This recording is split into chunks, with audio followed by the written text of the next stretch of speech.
집값은 왜 안 잡혔나? 역대 정부가 반복한 치명적 착각. 대한민국에서 가장 많이 실패한 정책이 무엇일까요? 교육일까요? 일자리일까요? 복지일까요? 아닙니다. 아마 부동산일 것입니다. 정권이 바뀔 때마다 똑같은 약속이 반복됩니다. 집값을 잡겠다. 투기를 근절하겠다. 다주택자를 압박하겠다. 세금을 올리겠다. 그런데 결과는 어떻습니까? 노무현 정부도 실패했습니다. 문재인 정부도 실패했습니다. 그리고 지금도 정치권은 비슷한 이야기를 반복하고 있습니다. 도대체 왜일까요? 오늘은 그 이유를 이야기해 보겠습니다. 그리고 AI가 분석한 새로운 해법도 함께 말씀드리겠습니다. 먼저 가장 중요한 질문입니다. 집값은 무엇이 결정할까요? 많은 사람들은 세금이라고 생각합니다. 하지만 시장은 다르게 움직입니다. 집값은 세금이 아니라 공급, 금리, 유동성, 입지, 기대심리, 이 5가지가 결정합니다. 생각해 보십시오. 강남 아파트에 세금을 올리면 강남이 사라집니까? 아니죠. 좋은 학교가 사라집니까? 아니죠. 좋은 병원이 사라집니까? 아니죠. 좋은 일자리가 사라집니까? 아니죠. 사람들이 원하는 입지는 그대로입니다. 그런데 공급은 부족합니다. 결국 가격은 버티게 됩니다. 세금은 집을 새로 만들 수 없습니다. 세금은 입지를 만들 수 없습니다. 세금은 교통을 만들 수 없습니다. 세금은 공급을 늘리지 못합니다. 그런데 우리는 계속 세금으로 가격을 잡으려 했습니다. 바로 여기서 문제가 시작됩니다. 더 심각한 문제는 역설입니다. 양도세를 올리면 어떻게 될까요? 정치권은 생각합니다. 세금이 무서워 집을 팔겠지. 하지만 현실은 반대입니다. 사람들은 안 팝니다. 왜냐하면 팔면 세금을 많이 내야 하기 때문입니다. 그러면 매물이 줄어듭니다. 매물이 줄어들면 희소성이 커집니다. 희소성이 커지면 가격은 버팁니다. 집값을 잡겠다고 만든 정책이 오히려 집값을 떠받치는 구조가 되는 것입니다. 실제로 거래량은 줄어드는데 가격은 오르는 현상이 반복되었습니다. 시장이 얼어붙은 것입니다. 그렇다면 보유세는 어떨까요? 여기서 정치적 문제가 등장합니다. 정부는 투기 세력을 겨냥했다고 말합니다. 하지만 국민은 다르게 받아들입니다. 은퇴자는 생각합니다. 나는 현금도 없는데 세금은 왜 계속 오르지? 1주택자는 생각합니다. 평생 모아 산 집인데 왜 내가 죄인 취급을 받지? 중산층은 생각합니다. 다음은 나 차례 아닐까? 결국 정책은 경제 문제가 아니라 감정 문제가 됩니다.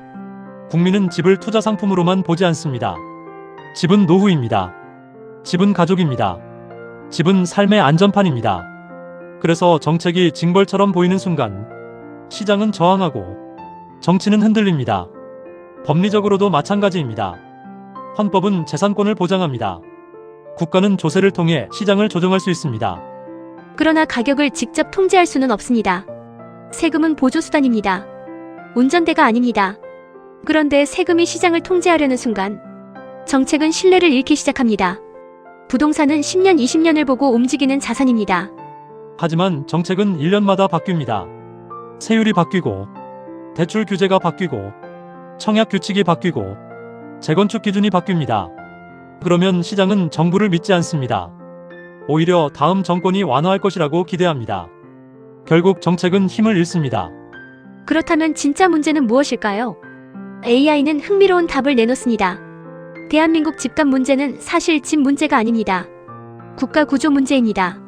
사람들이 서울로 몰리는 이유는 아파트 때문이 아닙니다. 일자리 때문입니다. 교육 때문입니다. 교통 때문입니다. 병원 때문입니다. 결국 집값 상승의 본질은 지역 불균형입니다. 서울이 너무 강하기 때문에 집값이 오르는 것입니다. 그래서 AI 시대 해법은 완전히 달라야 합니다. 첫째, 집이 아니라 입지를 공급해야 합니다. 지금까지는 집 몇만 호를 공급하겠다고 했습니다. 하지만 국민은 집을 원하는 것이 아닙니다. 좋은 생활권을 원합니다. 좋은 학교, 좋은 병원, 좋은 일자리, 좋은 교통, 이 결합된 새로운 도시를 만들어야 합니다. 서울을 억누르는 것이 아니라 서울을 복제해야 합니다. 둘째, AI 부동산 내비게이션을 구축해야 합니다. 지금 정책은 언제나 사후 대응입니다.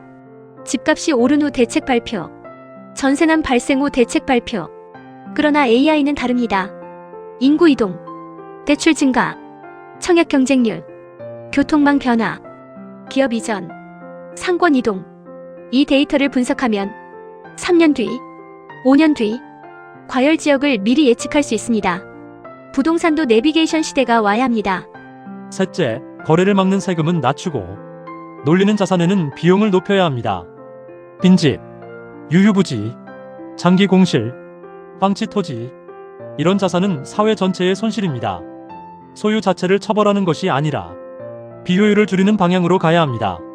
넷째, 개발 이익을 국민과 공유해야 합니다. GTX가 들어오고 철도가 들어오고 신도시가 생기면 주변 땅값은 폭등합니다. 그 이익이 일부에게만 집중되면 갈등이 발생합니다. AI 시대에는 개발 이익 일부를 국민 주거 계좌로 환원하는 방식도 검토할 필요가 있습니다. 결국 부동산 정책의 목표는 집값 하락이 아닙니다. 국민이 집 때문에 불안하지 않은 사회를 만드는 것입니다. 과거의 부동산 정책이 가격과 싸웠다면 AI 시대의 부동산 정책은 불안과 싸워야 합니다. 세금은 필요합니다. 그러나 세금은 주연이 아닙니다. 주연은 공급입니다. 입지입니다. 금융입니다. 신뢰입니다. 그리고 AI가 만드는 미래 예측 능력입니다. 여러분은 어떻게 생각하십니까? 집값은 정말 세금으로 잡을 수 있다고 보십니까? 아니면 새로운 접근이 필요하다고 보십니까? 댓글로 여러분의 생각을 남겨주시기 바랍니다. 이 영상이 도움이 되셨다면 구독과 좋아요 부탁드립니다.